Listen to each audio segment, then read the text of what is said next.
Hey everyone, thank you so much for watching. In today's video, I'm going to show you how I made this flower garland. It's a very fall appropriate garland because of the colors. And you guys, this garland I made for less than $10. It is so pretty. You can hang it on your fireplace like I did here. This is on our outdoor fireplace. I had this as decoration for my birthday in September. I'm keeping it up through the fall because it's perfect colors, very warm, very rich. I'm gonna put it on the inside fireplace in our family room. I'm gonna show you how I did this again for under $10. So I'm starting off with this, I don't know what you call it, rope, twine. I actually found this in our pantry. I have no idea where it came from, but you can find something like this similar at any craft store, maybe even a Dollar Tree or 99-cent store. And I just cut a very long piece, the length of my outdoor fireplace. And then these flower bouquets I found at the Dollar Tree. I tried to stick to colors that spoke of fall, and I got 7 different bouquets, very colorful, warm tones. I threw in a little bit of cream color to add some brightness, and all of these bunches come with several stems of flowers. The next step is to take each flower and remove it from the stem. This is very easy if you have these very same flowers. You just pull it off, and then what you want to do is cut off the part that's sticking out so that your flower is laid down flush against your ribbon or rope, whatever you use.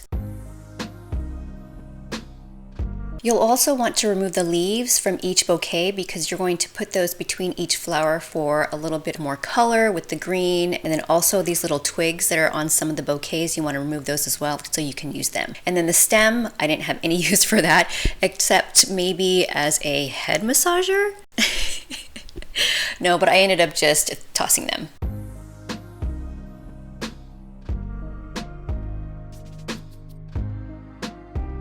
Now that you have all of your flowers removed along with the leaves and twigs, if you have them, you're going to want to snip off the parts that stick out. I used these, I don't know, they're like crazy scissors. I found this in my husband's tool chest. They are kind of like pliers. They're super duper sharp. So if you have really sharp scissors or pliers, that's what's going to work best because this is plastic, unless you can sharpen your scissors. But it was so easy with this pair. And see how it's very flushed against the plastic? Take it off, and that way it's going to be really easy to lay down on your ribbon or your rope.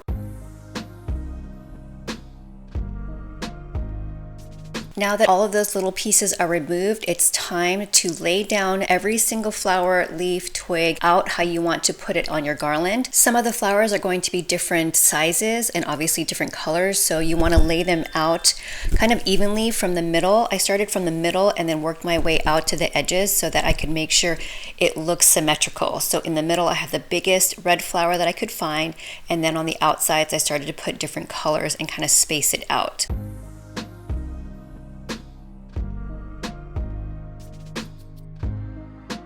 Here I am about halfway done. I've got a bunch more flowers and leaves to go. Just gonna keep going and make sure everything is symmetrical on both sides. Now going in with the glue gun. This glue gun I got at the 99-cent store. It was $1.99. They also sell the glue sticks, and you can also find this at the Dollar Tree. You can find better ones at Michael's. I do have a better one, but it's locked away in a box. Starting with my rope, I went ahead and marked the center part of the rope with a black marker so that I knew that was center, and that's where I laid down my very first flower. After creating this DIY garland, now I am looking back at what I did. Now again, this is my very first garland that I've ever made. In hindsight, I should not have centered the flower on the rope because when you hang it up, the whole thing just droops down because the flowers are the heaviest. What I should have done is glued the very top of the back of the flower to the rope so that when it hangs, majority of the flower is below the rope, and so that way when you hang it up, the flowers are not drooping down, but they hang just like this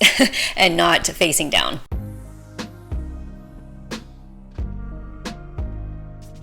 And this is part 1 of my finished garland. I say part 1 because I ended up adding some burlap ribbon to it. I found myself back at the Dollar Tree and I found this burlap ribbon, and it's so pretty. I decided to use it. I just glued the entire garland to the burlap ribbon. And right here I have it on our fireplace mantle. I also put it on the back side of our dining room chairs. It looks really pretty here, so it's a nice pop of color for fall. I love how this burlap ribbon makes it look even more boho chic, rustic, so pretty. Anyone who comes over says how beautiful beautiful this garland is, and they can't believe that I actually made it myself. You can make this shorter. You can also make it longer, especially if you want to wrap it around, say, your railing on your staircase. That would look really pretty too. Let me know if you guys have any questions at all. Give this video a thumbs up if you felt inspired, and I will see you guys all in my next video.